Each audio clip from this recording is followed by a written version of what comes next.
ये ऐसे डरते हैं इंसानों से जैसे कि अल्लाह से डरने का हक है, या फिर उससे भी ज्यादा। सिर्फ उस वक्त बात करके उठ जाते हैं, बाद में उनसे पूछा जाए उन्हें किसी बात का नहीं पता। आप कभी यहूदियों पे शाउट किया हो, आपने कभी क्रिश्चियन पे शाउट किया हो? ऐसे नहीं सबसे चीज है जिस पे आप लोग बात करने से डरते हैं कि भाई आप जब मीठी गोलियां बांट रहे हो और वहाँ पे जब कोई इस्लाम को उस तरह से प्रेजेंट करेगा जिस तरह से करने का हक है, कोई नई बातें लेके आ गया है, ये तो भाई यहाँ पे पता नहीं क्या चीजें हमें सिखा रहा है और हमारे बच्चों को ये जिहादी बना देगा। और इमाम अबू हनीफा किसके खिलाफ थे? साहिल अदीम एक तरफ थे और बाकी सारे मौलवी भी और जितने भी लोग थे, जितने भी पैनल था, वो सारे एक तरफ थे।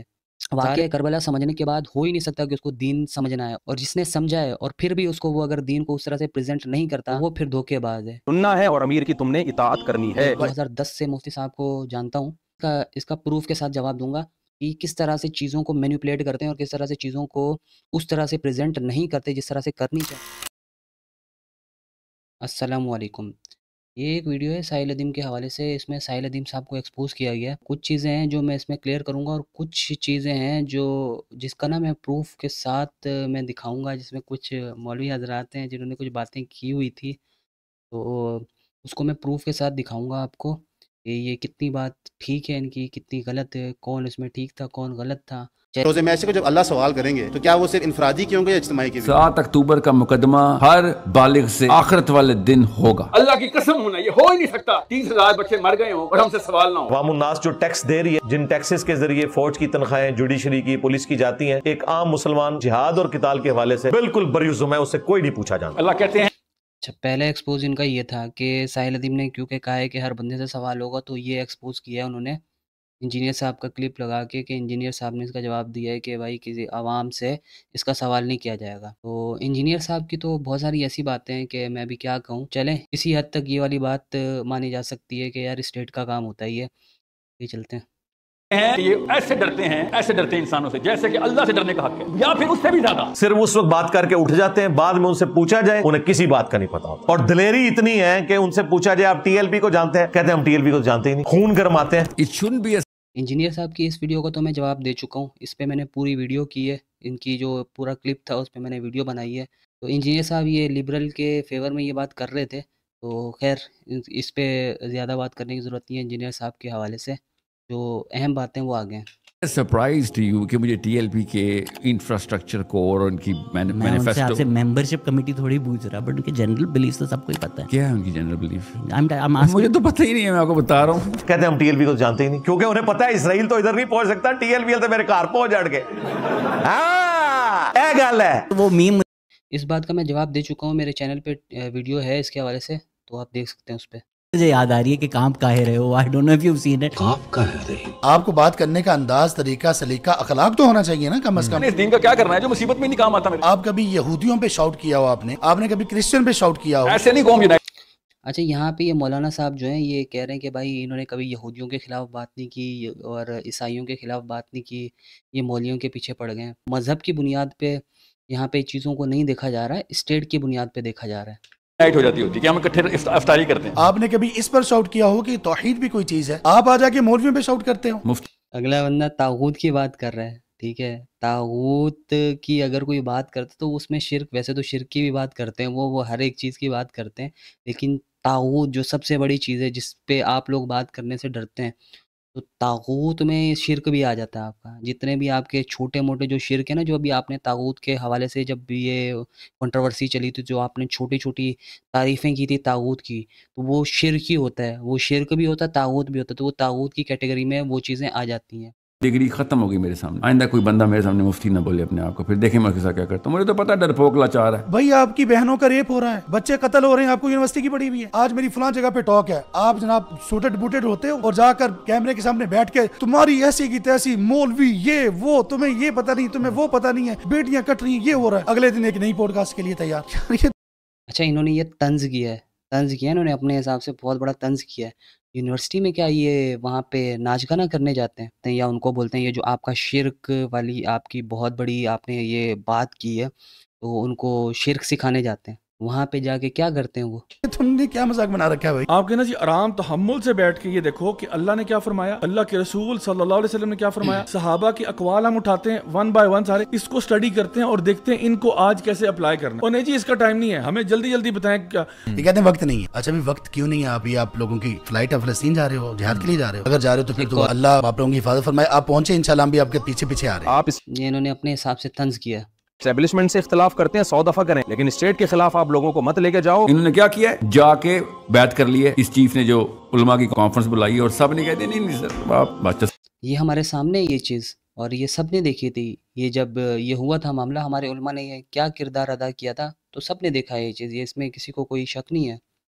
सलामत है। आप पे यूनिवर्सिटी में पाबंदी क्यों लगी है? आपके इसी एटीट्यूड की वजह से यूनिवर्सिटियों ने आपको और कॉलेजेस ने आपको बाहर निकाला है कि आप एंटी स्टेट एलिमेंट्स पैदा कर रहे हो। तो आपको गवर्नमेंट के खिलाफ कोई भी बात बुरी लगती है आप एहतजाज करें, हम भी करते हैं ना। यूथ क्लब वाले आवाज उठाते हैं, जमात इस्लामी वाले आवाज उठाते हैं। पहली बात तो ये है कि यूनिवर्सिटियों में इन पे पाबंदी क्यों लगी? तो यूनिवर्सिटियों में पाबंदी लगेगी भाई, आप जब मीठी गोलियां बांट रहे हो और वहाँ पे जब कोई इस्लाम को उस तरह से प्रेजेंट करेगा जिस तरह से करने का हक है, तो वो तो उनको बिल्कुल नई बात लगेगी। एक्सट्रीमिस्ट लगता है उस तरह का बंदा, फंडामेंटलिस्ट और पता नहीं कोई अजीब सा बंदा लगता है कि ये कोई नई बातें लेके आ गया है, ये तो भाई यहाँ पे पता नहीं क्या चीज़ें हमें सिखा रहा है और हमारे बच्चों को ये जिहादी बना देगा और पता नहीं क्या ये चीज़ कर रहा है। इस वजह से पाबंदी लगी थी उन पे। अब दूसरी बात आपने की कि भाई आप एंटी स्टेट एलिमेंट पैदा कर रहे हो और स्टेट के खिलाफ बगावत कर रहे हो। तो इमाम अबू हनीफा के आप फॉलोअर हैं। इमाम अबू हनीफा किसके खिलाफ थे? वो किसी ईसाई के खिलाफ थे, यहूदी के खिलाफ थे। किसके खिलाफ थे वो? किसने उनको जेल में डाला? किसने उन पे तशद्दुद किया था? आप हनफी हैं, आपको पता ही होगा। बच्चे मर रहे हैं, आप कह रहे हो नमाज रोजे पे आ जाओ। फिर ये आर्गुमेंट आता है कि जी नमाज रोजा कुछ नहीं है, नमाज रोजा छोड़ दो, मौलवियों ने तुम्हारा दिमाग खराब कर दिया। ये ना करे कि नहीं बस हम बस कलमा नमाज रोजा ज़कात हज बुलाने आए दुनिया। क्या फलस्तीन बढ़ सकता है, कश्मीर बढ़ सकता है अगर मैं कलमा नमाज रोजा ज़कात हज करूं तो? अच्छा, जिसका जहाँ से जो दिल करता है वो पकड़ता है और उसको जो है ना तोड़ मरोड़ के उसको पेश कर देता है। अब साहिल अदीम ने ये कब कहा है कि भाई नमाज रोज़ा ज़कात छोड़ के फ़लस्तीन के पीछे जाओ या इस तरह की जो भी एक्टिविटीज़ करनी है? वो कहते हैं कि अगर आप ये नहीं करते तो मुसलमान ही नहीं हो। अगर ये चीज़ें आप नहीं करते हो, ये जो बेसिक चीज़ें हैं, ये तो बेसिक है ना। वो कहते हैं कि ये बेसिक हैं। बेसिक से आगे बढ़ने के लिए वो करते हैं। बेसिक पे तो आप लोग काम कर रहे हो और बेसिक पे तकरीबन आप लोग सारे ही काम कर रहे हो। वो कहते हैं कि भाई बेसिक से आगे भी निकलो। बेसिक तो छोड़ नहीं सकते, बेसिक पे तो आपने कायम रहना है, लेकिन उससे आगे भी तो बढ़ो। इससे आगे भी कोई जिम्मेदारी है। कहने वाला बंदा है, वो यहाँ पे जग मार रहा है सिवाय इसके कि वो कभी चीचा वतनी के मौलवी को बदनाम कर दे। मौलवियों को कुछ पता नहीं है, ये डरपोक हैं, ये बोलने से डरते हैं। आप ये भी कहते हो कि मैं हुसैनी हूँ। हुसैन का बेटा हूँ, अकेला ही रहूंगा, किसी नहीं करूंगा। पूरी कौम एक्टिव रहेगी, मैं अकेले रहूंगा। वो ये और ऐसे ही है, इस प्रोग्राम में किसी ने अगर देखा है तो साहिल अदीम एक तरफ थे और बाकी सारे मौलवी भी और जितने भी लोग थे, जितने भी पैनल था, वो सारे एक तरफ थे। सारे साहिल अदीम के खिलाफ, मतलब सारे साहिल अदीम के अपोजिट में आर्गुमेंट दे रहे थे। साहिल अदीम अकेला ही था वहाँ पे। बच्चा पूछ रहा है कि हुसैन अलैहिस्सलाम ने मसलियत क्यों नहीं दिखाई, ईमान क्यों दिखाई? जो अपने आप को ये करबला का जो वाक़या है ना, ये बहुत बड़ा वाक़या था, जिसको हमारे कुछ लोग कहते हैं कि हुसैन अलैहिस्सलाम दीन बचाने के लिए गए थे, और हकीकत में वो दीन बचाने के लिए गए थे। तो वो दीन क्या था वो हमने नहीं समझा।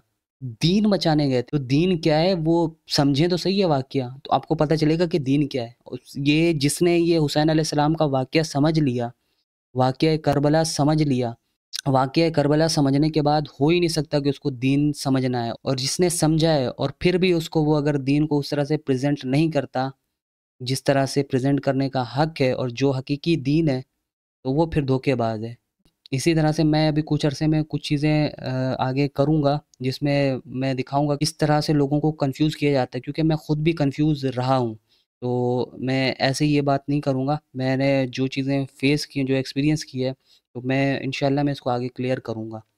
हुसैनी का जो रट लगाए हुए होते हैं लोग, उनके पीछे मकासिद सैयदना हुसैन रज़ियल्लाहु अन्हु के ना मनहज के साथ मेल खाते हैं, ना सैयदना हसन रज़ियल्लाहु अन्हु के मनहज के साथ मेल खाते हैं, ना सहाबा के रास्ते पर हैं, ना कुरान के रास्ते पर, ना सुन्ना के रास्ते पर। जब हमारे पास कोई मुस्लिम हुकूमत मौजूद हो, तो मुस्लिम हुकूमत जितनी मर्जी करप्ट हो, आप सल्लल्लाहु अलैहि वसल्लम ने फरमाया कि आपने अपने अमीर हुक्मरान की बात माननी है, सुनना है और अमीर की तुमने इताअत करनी है। व इन दरबा चाहे तुम्हारी अब मैं ना इसका इसका प्रूफ के साथ जवाब दूंगा कि किस तरह से चीज़ों को मैनिपुलेट करते हैं और किस तरह से चीज़ों को उस तरह से प्रेजेंट नहीं करते जिस तरह से करनी चाहिए, और किस तरह से चीज़ों को अपने मुताबिक या वाक़ये के मुताबिक ढालने की कोशिश करते हैं। सुने, मैं इस पे आपको दिखाता हूँ कि ये किस तरह से ये बेवकूफ़ बनाते हैं, या जो भी कहें इसको, कोई भी आप वर्ड यूज़ कर सकते हैं, जो भी आपको बेहतर लगे।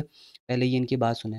उस पे कोड़े मारे, वअख़ज़ मालक, तुम्हारा माल तुमसे छीन ले, फस्मा व अती, फिर भी सुनना है और इताअत करनी है। ये बुज़दिली अगर मैं सिखा रहा हूँ तो माज़ अल्लाह नक़्ल कुफ़्र आप इल्ज़ाम सय्यदुल अंबिया सल्लल्लाहु अलैहि वसल्लम पर लगाएं, माज़ अल्लाह। नाऊज़ु बिल्लाहि मिन ज़ालिक, नाऊज़ु बिल्लाहि मिन ज़ालिक। रियासत को बचाना है सबसे पहले, अमीर अच्छे बुरे आते रहेंगे, आपने स्टेट को सबसे अव्वल रखना है। मुफ्ती साहब के हवाले से तो मैं इंशाल्लाह एक तफसीली वीडियो करूँगा और मैं स्टोरी सुनाऊँगा अपनी भी किसी दिन आपको। मैं क्योंकि 2010 से मुफ्ती साहब को जानता हूँ, तो इस पे तो इंशाल्लाह मैं एक डिटेल वीडियो बनाऊँगा। अभी मैं इन्होंने जो ये हदीस सुनाई है, मैं इस पे पहले भी एक वीडियो बना चुका हूँ, मैंने 2 साल पहले बनाई थी। तो अभी ये मैं आपको दिखाता हूँ कि इन्होंने जो हदीस सुनाई है। इन्होंने हदीस सुनाई है कि कोई निकट्टा हबशी, वो अगर आप पे हुक्मरान बन जाता है तो उसकी सुन्नह उताअत करनी है। यहीं पे हदीस ख़त्म कर दी, ठीक है। अब हम आ जाते हैं, मैं आपको दिखाता हूँ हदीस। ये आ गई है हदीस, आपको पूरी दिखाता हूँ।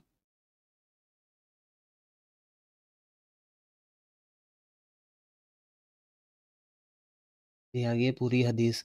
यहाँ पे आप, यहाँ से हदीस शुरू हो रही है। मैंने रसूलुल्लाह सल्लल्लाहु अलैहि वसल्लम को फरमाते हुए सुना, अगर तुम पर कोई नक कटा हबशी गुलाम अमीर हाकिम बना दिया जाए तो भी उसकी बात सुनो और मानो, जब तक कि वो अल्लाह की किताब कुरान के मुताबिक तुम्हारी सरबराही करता रहे। हदीस तो इतनी बड़ी है, लेकिन ये कहाँ तक सुनाते हैं, अगर तुम पर कोई नक कटा हबशी गुलाम अमीर हाकिम बना दिया जाए तो भी उसकी बात सुनो और अताअत करो। ये हदीस तो काफ़ी बड़ी है और ये बहुत सारी किताबों में आई है, हदीस की बहुत सारी किताबों में आई है। तो उसमें यहाँ तक है कि अगर ज़बरदस्ती आप पे हुक्मरान बना दिया जाए, तलवार के ज़ोर पे बने, लेकिन वो अल्लाह और अल्लाह की किताब के मुताबिक अगर फ़ैसले कर रहा है ना, तो उसकी इताअत करनी है। लेकिन इन लोगों ने क्या किया, इन लोगों ने इसको इस तरह से गड़बड़ किया है कि मतलब वो कोई भी आपका हुक्मरान बना दिया जाए तो उसकी इताअत करो, ये हुक्म दिया गया। और किसका सहारा किसका लेते हैं, हदीस का। ये इनके हालात हैं। और अगर कोई इनको सच दिखाए तो फिर उस पे चढ़ाई कर देते हैं और वो बोलते हैं कि भाई ये बंदा ठीक नहीं है, इसके मकासद कुछ और हैं, और ये जो है ना गुमराही फैला रहा है और गुमराह है और पता नहीं क्या क्या। तो इस तरह की चीज़ें ये लोग करना शुरू कर देते हैं।